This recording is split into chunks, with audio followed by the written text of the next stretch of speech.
Hello, everyone. This is Glenn Downing, Certified Financial Planner at Cameron Downing, a registered investment advisory firm in Miami, Florida. The topic of today's video is your Social Security benefits. You know that any federal program is going to be massive and complex and require an enormous and expensive bureaucracy to administer. But don't worry, because I've broken it down into just two videos. In this one, I'm going to give you a good overview of what the program actually is and how it works. And in part two, I'll discuss the long-range future of Social Security and what might happen to it. So let's begin.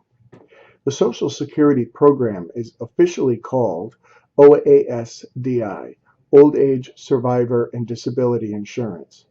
As the name suggests, it consists of two parts, the disability income part and the retirement income part. The program is funded by payroll taxes under the Federal Insurance Contributions Act, that you know as FICA. 7.65% of your gross pay matched by your employer up to $118,500 in earnings goes in.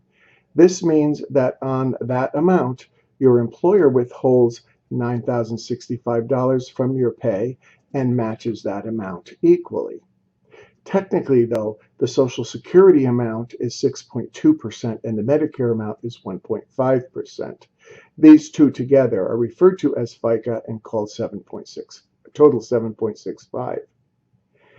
If you earn more than 118.5, it's just the Medicare at 1.45%. So north of that, you get a little raise in your paycheck. And under Obamacare, when you earn above 200,000, the Medicare rate rises to 2.35%. Now, by law, any excess of revenue that Social Security receives must be loaned to the general fund of the Treasury. There is no lockbox per se. Estimates vary, but somewhere in the 2030s, Social Security is projected to have no further surpluses, but will instead need to borrow funds from the Treasury. This is the underfunding that we read about not infrequently in the news. I've given a few thoughts about that in part two. Now, in order to be covered, you've got to have 6 quarters of creditable coverage for disability income and 40 quarters of coverage for retirement income. The definition of disability is very strict under Social Security. You must not be able to perform any gainful work. There's a 5-month waiting period before benefits are paid, retroactively to your filing date, and the disability must have lasted for 12 months or be expected to do so. After 24 months on Social Security disability, you also qualify for Medicare benefits, even if you're well short of age 65. Now, the retirement benefit is based on the worker's PIA. No, not pain in the ass. Although this whole topic can be one. PIA is the primary insurance amount. Your PIA is a calculation of how much of your earnings will go towards calculating your benefit. In determining your benefit, there are 3 important years to remember: age 62, your NRA, and age 70. Your full or normal benefit is paid at your NRA, normal retirement age. Years ago, NRA was 65. But, of course, due to chronic underfunding, Congress began phasing in a 2-year rise in NRA. So people retiring today have an NRA of somewhere between 65 and 67. And younger workers today all have an NRA of 67.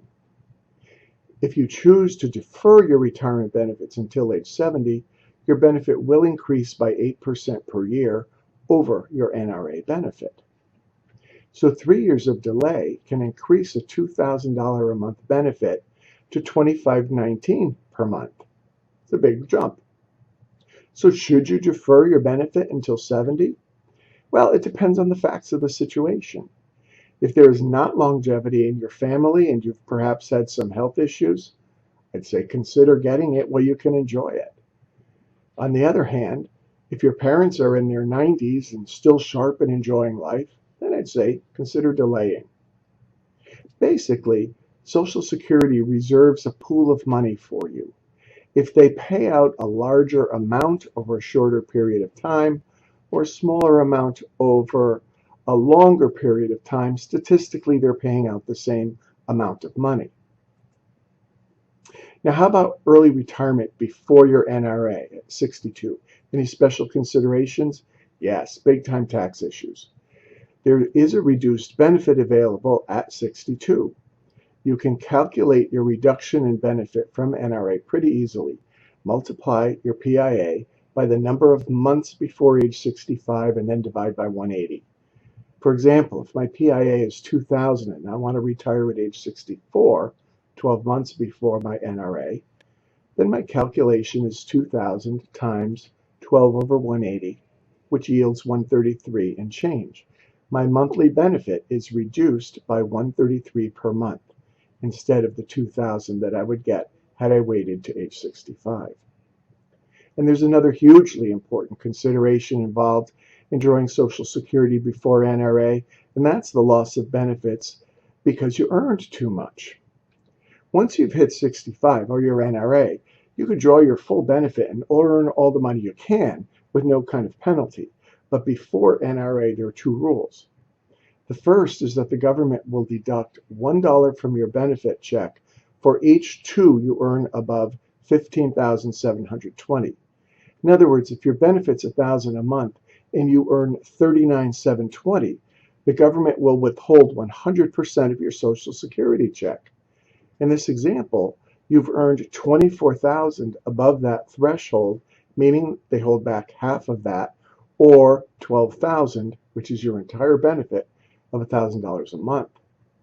The second rule applies if you draw benefits early in the same year that you will attain NRA. In this case, the government will withhold $3 for every dollar that you earn above $41,880. Very important to consider carefully the wisdom of early election of Social Security. Retirement can easily last 30 years or even longer, and the reduced benefit that may be just fine for you now will come up far short in later years. A separate issue here is that the benefit will be ultimately taxable under the provisional income formula. That's another topic entirely, and I've recorded a separate video about that as well.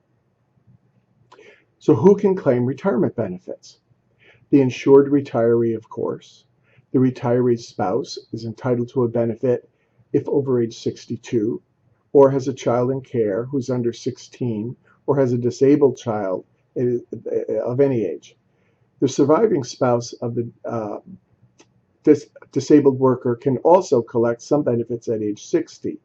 The divorced spouse, that is the former spouse of an insured worker, can collect benefits on that worker's PIA if over 62, the marriage lasted at least 10 years, the divorce was more than 2 years ago, and that divorced spouse has remained single.